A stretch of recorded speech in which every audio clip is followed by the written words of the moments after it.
Bismillahirrahmanirrahim. Assalamualaikum warahmatullahi wabarakatuh.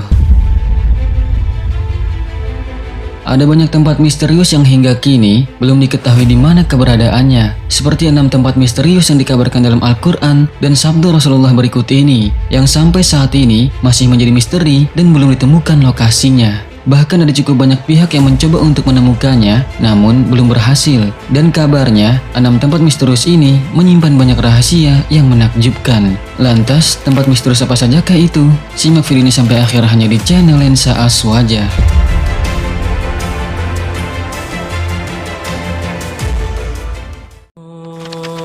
Telaga Ainul Hayat. Menurut beberapa ahli tafsir dikatakan, Ainul Hayat merupakan air kehidupan yang bisa memperpanjang usia manusia.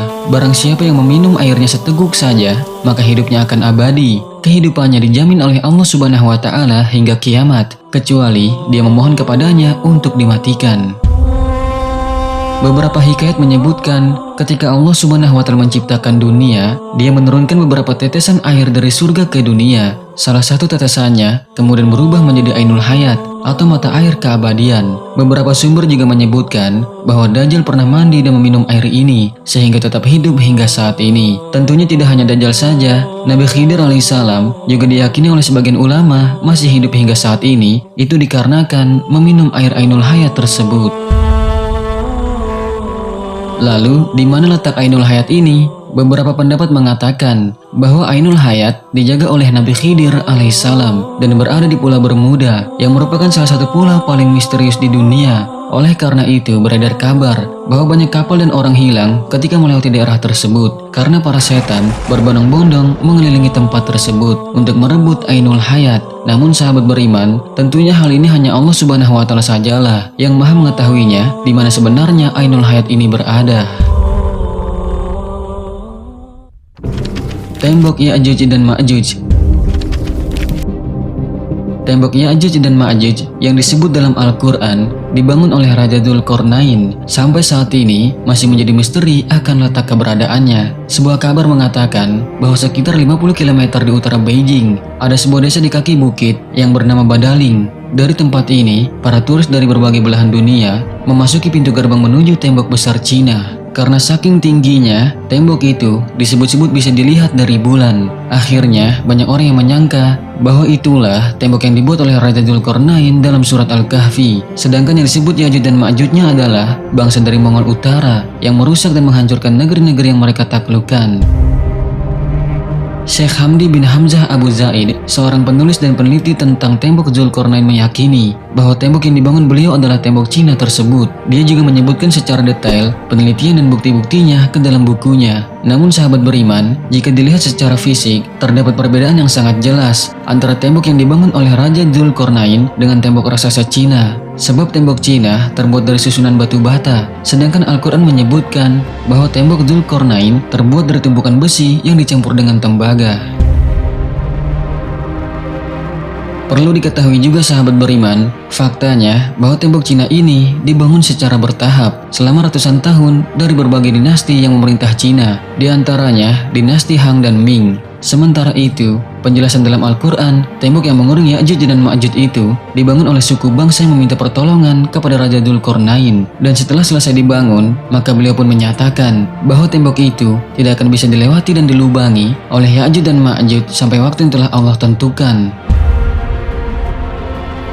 Berbeda dengan penjelasan Syekh Hamdi bin Hamzah Abdul Zaid Abdullah Yusuf Ali dalam tafsir The Holy Quran yang ditulis di Uzbekistan, tepatnya di distrik Hisar, sekitar 240 km di sebelah tenggara Bukhara, ada celah sempit di antara gunung-gunung batu. Letaknya di jalur utama antara Turkistan ke India. Tempat itu kini bernama Buzgol Khona dalam bahasa Turki, tetapi dulu nama Arabnya adalah Bab al-Hadid, yang semuanya bermakna pintu gerbang besi. Sayangnya, hasil foto satelit pada koordinat itu sudah tidak ditemukan lagi tembok atau pintu besi tersebut. Pulau Dajjal dikurung.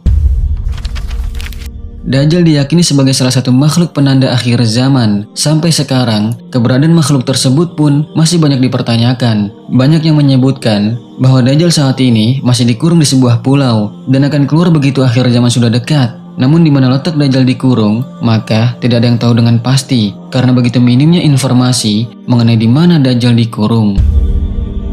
Ada beberapa pendapat yang mengatakan bahwa Dajjal dikurung di pulau yang bernama Socotra yang terletak di Samudra Hindia. Kepulauan ini terletak 80 km sebelah timur dari tanduk Afrika dan 380 km sebelah selatan Jazirah Arab. Kepulauan ini sangat terisolasi sehingga sepertiga dari floranya tidak dapat ditemui di tempat lain selain di kepulauan ini saja.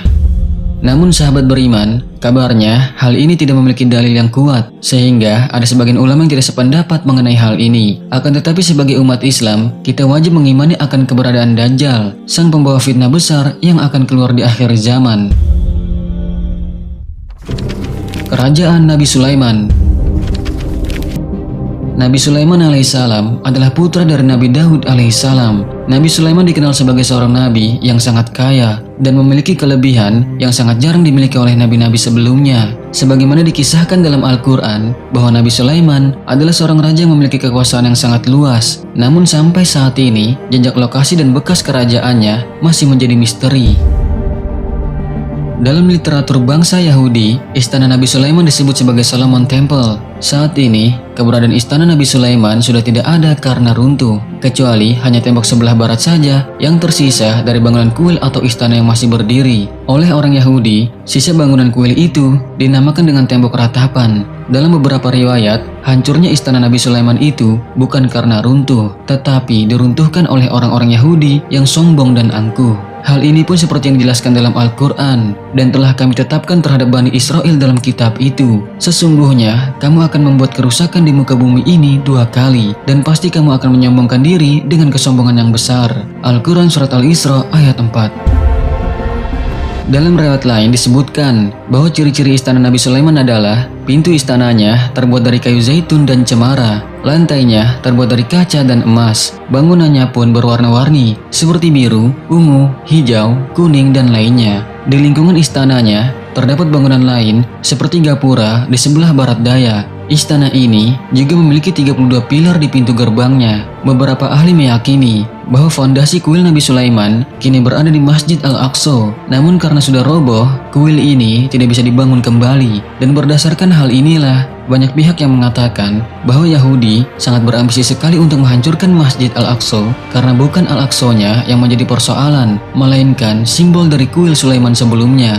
Kabarnya juga, kuil Nabi Sulaiman terletak di sebelah selatan The Dome of Rock, yaitu masjid yang dibangun oleh Khalifah Al-Walid dari dinasti Umayyah. Sumur Barhut.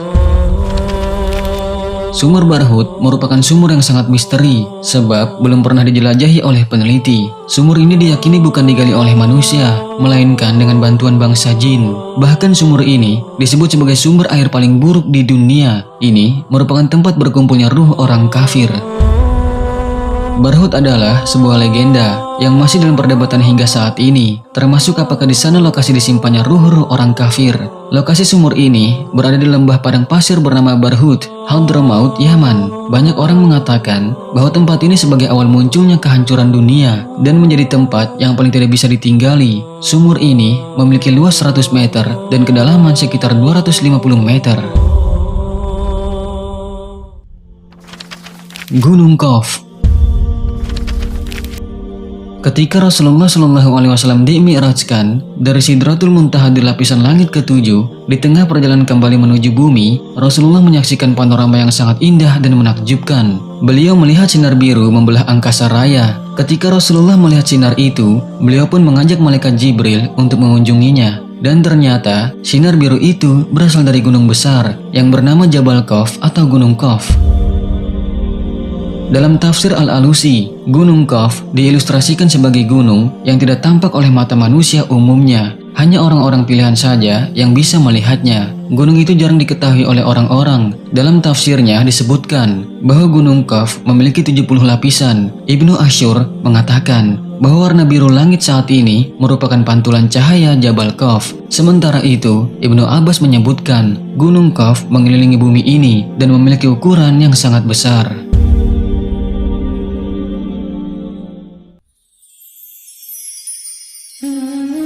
Sahabat beriman, tempat-tempat misterius itu pun masih menjadi misteri sampai saat ini. Dan tentunya hanya Allah Subhanahu wa Ta'ala sajalah yang Maha mengetahuinya. Sedangkan data dan bukti dari tempat-tempat ini sebenarnya sudah cukup untuk membuktikan akan kebenaran Al-Quran. Dan ini menjadi tanda akan kebesaran Allah bagi orang yang mau berpikir. Sebagaimana dikatakan dalam Al-Quran, sungguh pada langit dan bumi benar-benar terdapat tanda-tanda kebesaran Allah bagi orang-orang mukmin. Dan pada penciptaan dirimu dan pada makhluk bergerak yang bernyawa yang bertebaran di bumi terdapat tanda-tanda kebesaran Allah untuk kaum yang meyakini. Al-Quran Surat Al-Jasiyah ayat 3-4. Semoga dari pembahasan singkat kali ini dapat meningkatkan keimanan dan ketakwaan kita kepada Allah Subhanahu wa Ta'ala, sehingga rahmat dan keridhaannya bisa kita dapatkan di dunia dan di akhirat. Amin ya Allah ya Rabbal Alamin. Wallahu a'lamu bissawab. Wassalamualaikum warahmatullahi wabarakatuh.